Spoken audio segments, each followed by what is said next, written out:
Voter তালিকা থেকে নাম বাদ পড়ার ঘটনায় সুপ্রিম কোর্টের দৃষ্টি আকর্ষণ করেছিল রাজ্য সরকার। মঙ্গলবার সেই আবেদনের ভিত্তিতে শুনানি হয় প্রধান বিচারপতির বেঞ্চে। সেখানেই বাংলায় 60 লক্ষ বিচারাধীন ভোটারদের মধ্যে যাদের নাম বাদ গেল তারা কোথায় আবেদন করবেন সেই বিষয়টি উঠে আসে শুনানিতে।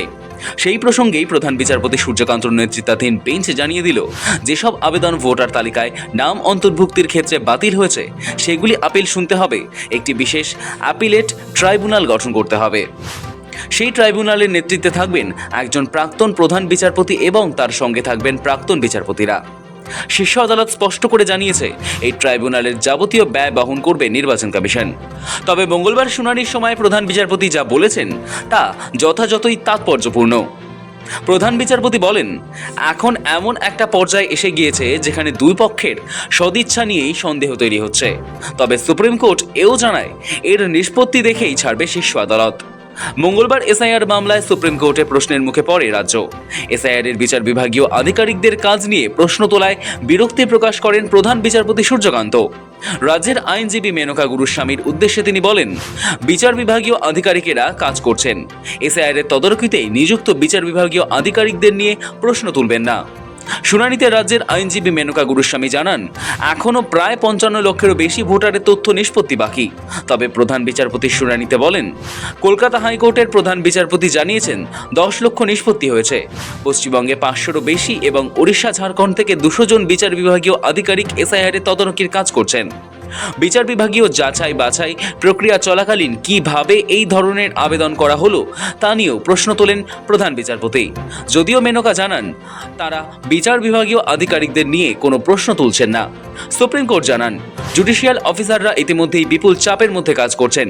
শীর্ষ আদালতকে জানানো হয়েছে যে ইতিমধ্যেই প্রায় 3,04,000 আবেদন বাতিল হয়েছে, যার ফলে আপিলের সংখ্যা বিপুল হতে পারে।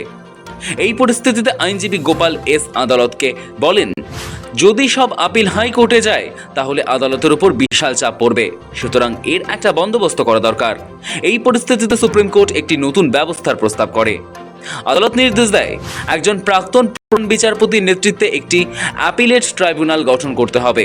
তার সঙ্গে প্রয়োজন অনুযায়ী একাধিক প্রাক্তন বিচারপতি থাকতে পারেন। ট্রাইব্যুনালের সদস্য সংখ্যা প্রয়োজন অনুযায়ী বাড়ানো যাবে। পুরো খরচ বহন করবে নির্বাচন কমিশন। হাইকোর্টের প্রধান বিচারপতিকে এই দায়িত্ব নিতে আগ্রহী প্রাক্তন বিচারপতিদের নাম সুপারিশ করতে বলা হয়েছে। মঙ্গলবার জুডিশিয়াল অফিসারদের কাজের প্রশংসাও করে সুপ্রিম কোর্ট। আদালতে জানানো হয়, তাদের সঙ্গে নিয়মিত ভিডিও কনফারেন্সে বৈঠক করা হচ্ছে এবং কাজের চাপ সামলাতে অনেকের ছুটিও বাতিল করা হয়েছে। এই প্রসঙ্গে প্রধান বিচারপতি বলেন, জুডিশিয়াল অফিসারদের কাছ থেকে আর কতটা ত্যাগ আশা করা যায়? সুপ্রিম কোর্ট পরিষ্কার জানিয়ে দেয়, জুডিশিয়াল অফিসারদের দরকারি সব সুযোগ সুবিধা দিতে হবে।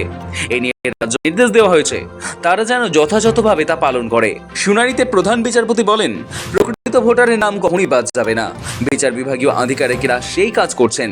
তারপরেই রাজ্যের আরেক আইনজীবী কল্যাণ বন্দ্যোপাধ্যায় জানান, তিনি চান সম্পূর্ণ ভোটার তালিকা প্রকাশ হোক। এ বিষয়ে সহমত পোষণ করেন প্রধান বিচারপতির বেঞ্চ। তবে তারা এও জানায়, এখনও নির্বাচনের জন্য কোনো বিজ্ঞপ্তি প্রকাশ হয়নি। আগে তা প্রকাশ হোক, তারপরে নির্দেশ দেওয়া হবে। মঙ্গলবারের শুনানিতে রাজ্য এবং কমিশনের সততা নিয়ে সন্দেহ প্রকাশ করে দেশের শীর্ষ আদালতের প্রধান বিচারপতি।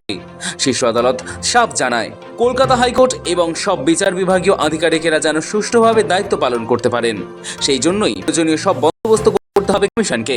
একই নির্দেশ দেওয়া হয়েছে রাজ্য সরকারকেও। ব্যুরো রিপোর্ট, সময়, কলকাতা।